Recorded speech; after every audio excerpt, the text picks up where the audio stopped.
프롤로그. 아버지가 돌아가셨다. 2015년 11월 23일 저녁 9시 15분. 병원에 입원하신 지 딱 20일 만에 요명을 달리하셨다. 아버지는 이해할 수 없을 만큼 단도직입적이고 쿨한 분이다. 이승과의 이별도 그랬다.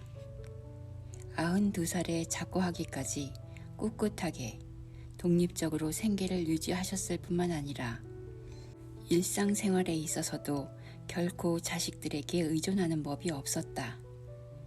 다만 어머니에 대한 의존도는 매우 높았다. 점잖게 의존도가 높다고 쓰려니 양심에 찔린다. 아버지는 어머니를 거의 괴롭히는 수준이었고 엄마는 아버지 뒤지다거리에 늘 바쁘셨다. 생도 살아온 삶과 똑같이 마감하셨다. 자식들에게 물리적으로 귀찮은 일을 하게 하지 않으셨다. 내 남편의 아버지는 70에 돌아가셨다.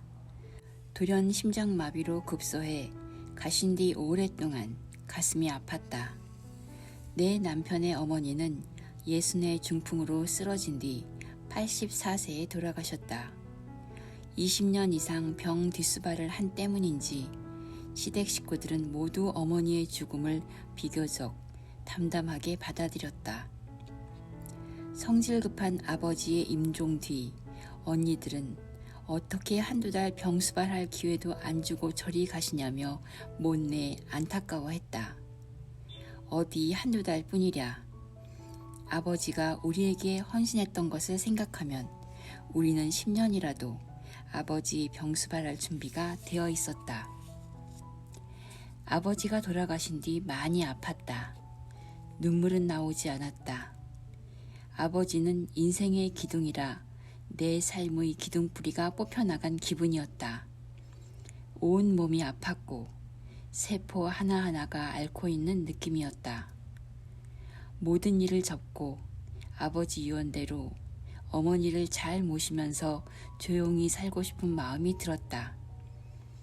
아버지가 돌아가신 뒤 한 달 동안 무슨 일을 했는지 기억이 나지 않는다. 습관적으로 움직이고 몸의 시계에 따라 걷고 말하고 먹고 마시고 이랬을 뿐이다. 견디기 힘들어 아버지에 대한 기억 일부를 기록하다 버거워 중단했다. 우리 아버지에게 나는 애물단지였다.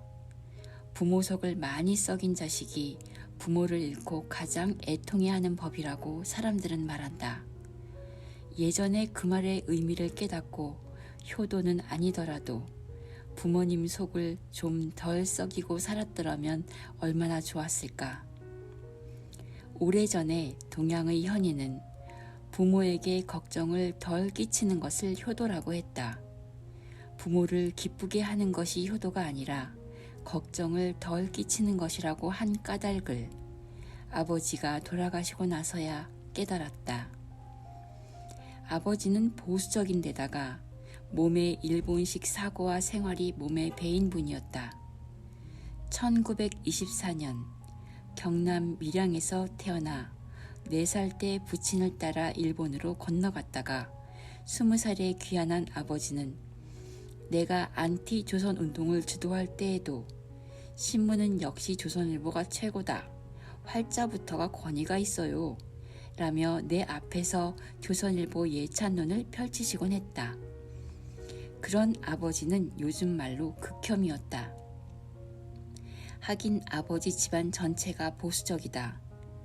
아버지는 공직에 40년 계셨으며 아버지의 세 동생 중 한 분은 농사를 지으셨고 2분은 군인이셨다. 이런 집안에서 자란 할아버지의 모든 자손들은 보수적이거나 오른쪽 중도였다. 큰 형부 표현을 빌리자면 유독 나만 대학에 들어간 이후부터 반골의 길을 간 것이다. 내 학내 시위 주도권으로 집안의 분란도 있었다. 난 늘 이 보수적인 집안으로부터 완전한 독립을 꿈꾸었으나 그러지 못했다. 결혼 이후에도 물적, 심적으로 엄마 신세를 많이 졌다. 내가 엄마에게 어떤 신세를 지며 살았는지 있는 그대로 알지 못하셨기에 망정이지. 아버지가 엄마의 지원 내용을 아셨다면 어떤 일이 벌어졌을까? 생각하기도 끔찍하다. 가끔 아버지는 이렇게 말씀하셨다. 너희 큰언니는 공부를 아주 잘했다. 근데 그 애는 몸이 약했다.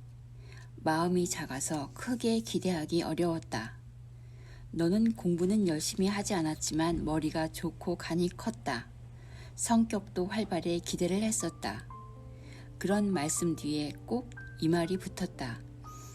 내가 영문과만 갔어도 일이 힘들게 살진 않았을 거다. 아버지와 나는 지지하는 정당이 달랐고 집안 대부분의 식구들은 아버지와 같은 편이었다. 따가운 눈총에 주눅들 때가 많았지만 나는 내 정치적 지향을 접지 않았다. 아버지를 기록해두고 싶었다. 아버지는 인간적으로도 기억할 만한 독특한 성품의 소유자였으며 어떤 측면에선 근현대사의 아픔을 간직한 민중의 전형이다. 가난한 소장농의 아들로 태어나 뭣도 모를 나이에 일본으로 가게 되었고 20살에 귀환 동포라는 낙인이 찍힌 상태에서 고향에 돌아왔던 아버지의 삶은 그래서 내겐 울림이 컸다. 역사의 아픔과 개인으로서의 실존적 삶, 가장으로서의 무게로 어깨가 처지고 등이 휠 것 같은 순간순간을 아버지는 감내해 왔다. 그러나 자식 누구도 아버지를 이해하지 못했으니 그 아버지는 얼마나 외로웠을까. 2021년 8월 15일 광복절 사면이 이루어지지 않아 마음이 산란했다. 버티기 힘들었던 5.18 이후 아버지를 쓰기 시작했다.